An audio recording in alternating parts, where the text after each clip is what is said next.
can't tell you how excited I am for this conversation. Please welcome Anna Lappé, the Executive Director of the Global Alliance for the Future of Food and a longtime advocate for better food systems. It's literally in her DNA. She can't get away from it. And of course, Bill McKibben, an author, educator, activist, and the founder of Third Act. Welcome to you both. Big round of applause, everyone. I've known Anna for a very long time, but this is my first time sharing a stage. It's your first time meeting Bill? It's my first time. So I'm really, really excited and a little bit starstruck. So I'll try to calm down. So Bill, I'm going to start with you. And it was another year of the hottest summer on record. Temperatures are rising. It was 50 degrees Celsius, which is near boiling for some cities around the globe this year. It's been a crazy year. And so I'm hoping you can talk about, sort of set the stage for us, ground us, that fossil fuel use has grown over the last 50 years. And what has that done to the planet? What are we doing? Sure. What a pleasure to be here. I wrote the first book about what we now call climate change, what we then called the greenhouse effect back in the 1980s. And then we were offering warnings of what would happen if we didn't move off fossil fuel, and then we didn't move off fossil fuel. So now those warnings are coming true, and very quickly and very powerfully. The last 18 months has seen the steady ramp in temperature turn into a sharp spike. 2023 was the warmest, had the hottest temperatures on this earth in the last 125,000 years. 2024 has beaten those records. And the results are around us now everywhere. Massive, we could talk forever about the various things going on, but in the context of food and farming, the biggest are the remarkable disruptions to the hydrological cycle. Mm-hmm. If you want one fact to understand our century, it's that warm air holds more water vapor than cold. Arid areas get more evaporation and then more drought, and eventually that turns to fire in place after place.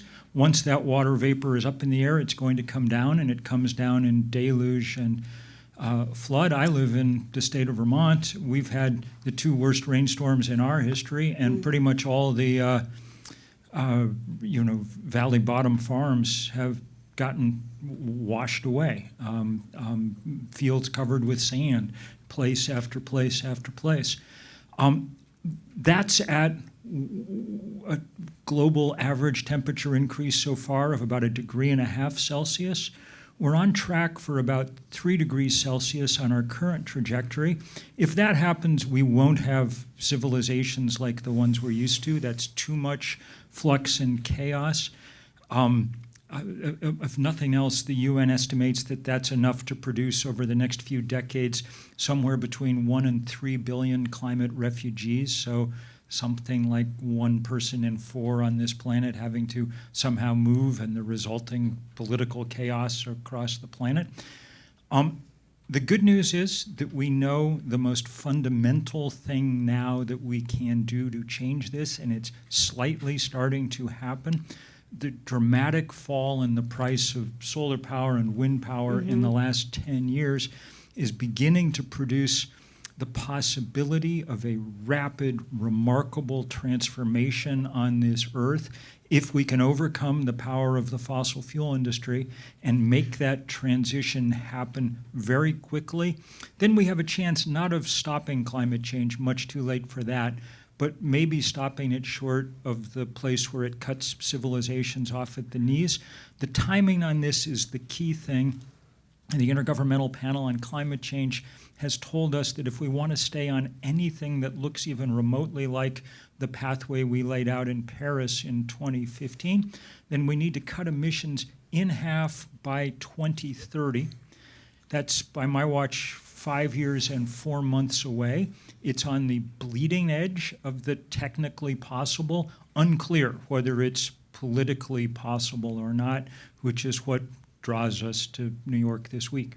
Thank you so much, Bill. So Anna, Bill sort of centered us in sort of where we are. It's a dire picture for sure. There is some good news, but I'm hoping you can sort of set the context in terms of how the fossil fuel industry and agriculture are so sort of intertwined. Yeah, they're really one and the same. And thank you, Bill. Thank you for all your work for these many decades. And everything you said is so true and so sobering. And so it's, how can we kind of expand our hearts big enough to be able to hold the truth of what you've said, Bill, and to keep waking up in the morning and still fighting the good fight, which I know you do, and I know you're doing this week here. And I think part of that kind of expanding our heart is also expanding our mind to understand the systems effect of the fossil fuel industry and how it shows up across every single thing that we do, every aspect of our lives. And for me, a lot of that systems thinking has been about how it shows up in our food system. Right. And we see how, as the fossil fuel industry feels the kind of political pressure it's feeling from activists like Bill and many of you in this room, they're looking for other pathways for the oil and gas industry. As we're electrifying the grid, they're thinking about, well, what else could we do with oil and gas? What else? Well, we could make plastic. We could increase petrochemicals like pesticides. We could expand synthetic fertilizer, nitrogen fertilizer, and the incredibly energy-intensive fertilizer production that is. And so part of what I think many of us who are very concerned about the climate crisis are trying to do is make sure that all of us are really bringing that systems lens into our advocacy so that when we win on solar, it doesn't create a kind of bubble effect where all of a sudden now plastics production is exploding. When we win in one area, we want to make sure that we're winning across all of our systems. And to me, when I think about what gives me a sense of, I wouldn't say optimism, but I would say possibilism, I think is a more appropriate word here. A sense of possibility is how much transformation I've seen just in the past decade or so around this conversation. I mean, Bill, you very graciously wrote the foreword to my last book, Diet for a Hot Planet. And it came out, researched it maybe 15 years ago. Yeah. And at the time, there were very few people, very few organizations, very few cities talking about the intersections between food and climate. New York City had just launched its climate action plan, and I remember standing on the steps of City Hall with then Councilman Bill de Blasio. This is in the Wayback Machine a while ago, 9 months pregnant, and a bunch of us were on the steps of City Hall calling to integrate food and farming into New York City's climate action plan that at the time did not have the word food or farms in it. Flash forward to today, and New York City has an Office of Urban Agriculture run by an incredible leader. It has an Office of Food Policy run by an incredible leader. So there is this sense, despite how much we are still up against really existential threats, there is a sense that there has been movement. There is a sense, from my perspective, that the conversation has changed. Again, thanks to many of you in this room, thanks to people like Bill, thanks to you, Danny. The conversation is changing for sure. I am definitely an optimist, and you both took the time to mention good news. And, Bill, storytelling is such a powerful tool. It's a powerful tool for good, but it's also a powerful tool for the fossil fuel industry. And I'm wondering if you can talk about some of these PR campaigns. Anna alluded to them, but their storytelling is beating us some of the time. Well, let me talk to you about a couple that directly relate to the restaurant industry. Your biggest use of fossil fuel is usually gas for cooking. We don't need to use gas for cooking anymore. We now have magnetic induction. It works beautifully. I'm the cook in our house, come visit. You can see me on my $60 induction hot plate doing just fine. The story that the gas industry in places like California have tried to ban new hookups for gas in new construction. And in truth, it's the restaurant industry that's sued to stop that and block those important laws. We now know that the fossil fuel industry launched a huge campaign with Instagram influencers and everyone else sort of standing in front of blue flames saying this has to, we need this in order to produce food. We no longer do. Similarly, one of the great stories that people are telling at the moment, that the fossil fuel industry is telling at the moment, is that solar power is a threat to agricultural land in America, and so we shouldn't do it. But this is nonsense. Our biggest crop in America is corn, and roughly half of the corn that we grow in America is just turned directly into gasoline, but unbelievably inefficiently. Let me tell you a quick story that I wrote about in the New Yorker earlier this year. I was at a solar farm in Illinois on former corn land, and the guy that I was with was driving a Ford F-150 Lightning, so the electric version of the most popular vehicle in America, the big pickup. And he said, this acre here of corn used to be turned into ethanol. If you make that ethanol, if you take that ethanol and put it in the tank of a Ford F-150 pickup, it produces about 25,000 miles of travel. So, not negligible, but if you take that same acre and cover it in solar panels, okay, it produces enough electricity in a year to drive the electric version of that same truck 550,000 miles. Wow. We could take the land currently used to grow ethanol in this country, about 1% of the land in America, and covering it with solar panels would produce more than twice as much power as America uses. We don't need to use all of that because we've got rooftops and parking lots and all sorts of other places where we can put solar panels too. But man, if I were running a restaurant, I'd do my best to, make it a fun experiment to see if I could stock everything from farms that were growing things between solar panels. I was just out doing some, again, reporting for the New Yorker on solar farms across the northern part of the country that have become the most important pollinator-friendly habitats because they're planting native species. And one result is that the fruit set on adjoining orchards is up about 30% because pollinators in desperate shape in our current system are flocking in.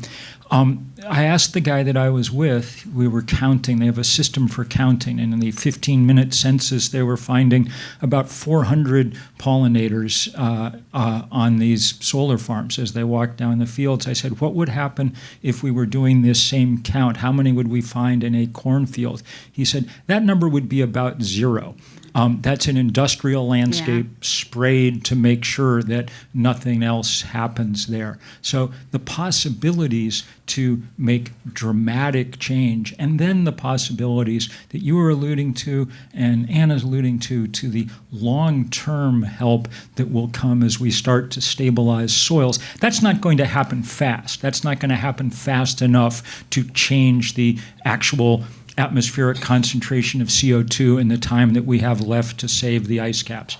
But over deep time, that will be in the extraordinary part of this story. But the part that's here right now are these stories about energy and where we stand. Yeah. And can I Go just ahead, jump please. in, Bill, when you were telling that story about being on that farm, it just reminds me of, the hope that comes from being on land that's being restored. I mean, I remember going to visit a farmer in Wisconsin who had taken over what had been monoculture, highly energy-intensive corn production, had taken over the farm, and by the time I had visited his farm, it had only been 3 or 4 years. And you could hear, it was, if you listen to my tape recording, you can actually hear the buzzing of the pollinators. You could see it with your own eyes, the transformation that had happened. He was saying, in his pocket ponds, the frogs had come back, the birds had come back. And there was this incredible sense of nature's inherent abundance, and nature, when you let it and you create those enabling environments, you're not spraying it with toxic chemicals and you're not creating monocultures, that nature wants to come back, it will come back. And again, that to me is just part of when I have my really dark moments, I like to think back to those moments of hearing the buzzing of the bees in the farms and knowing that nature can come back that way. You should have that on repeat, that tape recorder. But you talk about restoration and regeneration and the resiliency of nature, but agribusiness is telling a completely different story. And I'm wondering, the PR tactics that are used in the fossil fuel industry are used in agribusiness. Just talk briefly about that. Sure. I mean, delay, deny, demonize. Those are the PR tactics of the fossil fuel industry. The same from those who are trying to prop up an industrialized food system. They often use the same PR companies. They often use the same PR executives. Yeah. It's the same story. And I think that it's also, so the same PR executives, PR firms, same lobbyists. Mm-hmm. I was just looking at the latest data from Open Secrets. You can all check it out at opensecrets.org. And it was really interesting to note that since 2010, the amount of money every year spent by agribusiness lobbyists has gone up 44%. So in 2023, it was $177 million just in direct lobbying, not even all the other ways in which they influence policy. Interestingly, the oil and gas industry lobbying had actually gone down during that same period, 10.5%. And still obviously huge amounts of money. So I think that one of the things that I think it's really important for all of us to do is to expose that kind of disinformation, expose the way these tactics are used to try to influence our hearts and minds. I mean, Bill, you talked about the natural gas industry, such a great example. So how can we support the investigative journalists that are going to expose those stories? I mean, I remember years ago, my colleague Tom Philpott, who at the time was at Mother Jones, wrote an amazing expose about how the gas industry had really pulled the wool over our eyes. Right. And I will confess here on the stage that I was one of those people who I thought one day, when I'm a grown-up, I'm going to get a gas stove, and I'm going to cook for my family and be a real grown-up. And I had to get a new stove, and I will confess, I was about to get a gas stove. Even I, with everything I know, I read Tom's article from the first word to, I think it was a couple thousand words. By the time I was done with the article, my entire perception of gas stoves had changed from thinking it was the pinnacle of absolute, sort of ultimate, great cooking, to really seeing it as a propaganda campaign by the gas industry. And I was done, bought an induction stove, never looked back. So I think it's, when we have these moments to pierce our perceptions of what we think is true and what we think is right, I think people don't like to be lied to. Right. And when they know they have been, their minds open up and they see a kind of possibility that they didn't before. It's the power of storytelling. It's the piercing perception. I love that word. And it's the ability to change your mind. And I think that's also the power of storytelling. Bill, you looked like you wanted to say something about the natural gas. No, I think you're on the right track here with the power of story. So let's talk about, we've been told a series at this point of lies by the fossil fuel industry, but let's talk about the other story that's possible here, because it's fascinating.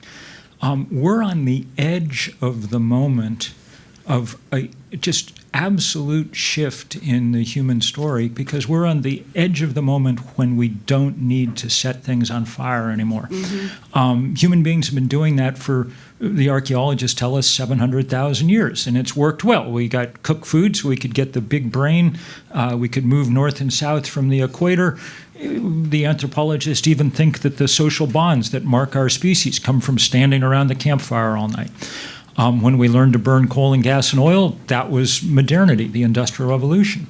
But the costs are now far too high, and they're no longer needed because we're at the moment when we suddenly can produce what we need thanks to that large ball of burning gas 93 million miles away that already provides us with light and heat and photosynthesis, and now is happy to provide us with the power we need for a modern world. That's an amazing story. The idea of turning back to the sun, which after all is something that farmers have in many ways at their best done for a very long time.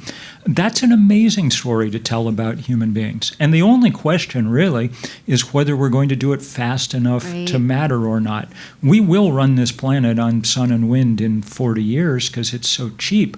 But if it takes us anything like 40 years to get there, then the planet that we run on sun and wind will be fundamentally broken. So the reason that we build movements, the reason that I seem to keep ending up in jail over and over again, on and on and on, is because we need to force the pace of this reaction. We need to make it happen faster. That's what physics is telling us, and we can tell now a story that allows us to get there, but only if we move. And the gas stove example is just the most obvious and powerful of this, because compared with the changes that people are going to, having to make, having to leave their homes, having to, spending a couple of weeks learning a new cooking technology in your kitchen is really a pretty small ask to make, and such a powerful one, especially if it can get big political institutions like the California Restaurant Association or whatever back on side doing the right thing.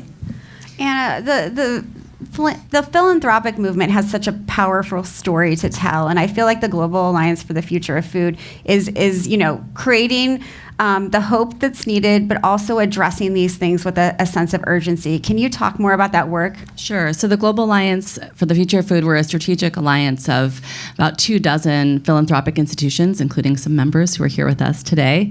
And we collectively support many of the kinds of efforts that we're describing are needed here to make food systems transformation happen. Our funders support policy change and markets change and grassroots advocacy and frontline leaders and indigenous leaders all around the world. And collectively for us, I think the other story that I think we all see that we've been sold on, that we're trying to expose, is this story that in order to feed the world, we have to rely on known toxic chemicals. In order to feed the world, we have to rely on industrialized animal factory farms that are horribly abusive to the animals. They have incredible exploitive labor practices. We've been sold this story that in order to feed the world, we need these things. And one of the things that's been so powerful that we've seen across the groups that the Alliance supports and research that we've helped to be part of is to show that actually what many around the world called agroecology, these principles of the science, the practice, the social movement of farming with nature at heart, or regenerative agriculture, which is again using natural ecosystems to raise livestock, to raise crops, that you can do all of those things and absolutely feed the world. In fact, that if we don't make this shift, we are only going to hurt ourselves even more. I mean, I think about the absolute insanity that we continue in this country to allow a chemical like chlorpyrifos, a known neurotoxin that, thanks to scientists here in New York City, determined decades ago has no safe level for children and infants. That's why it was banned for use in cockroaches here in New York City years ago. It is still allowed in agriculture. It is insane. It is insane that we allow the use of paraquat, a pesticide that if you were to drink a teaspoon of it, you would die, that we know is linked to Parkinson's.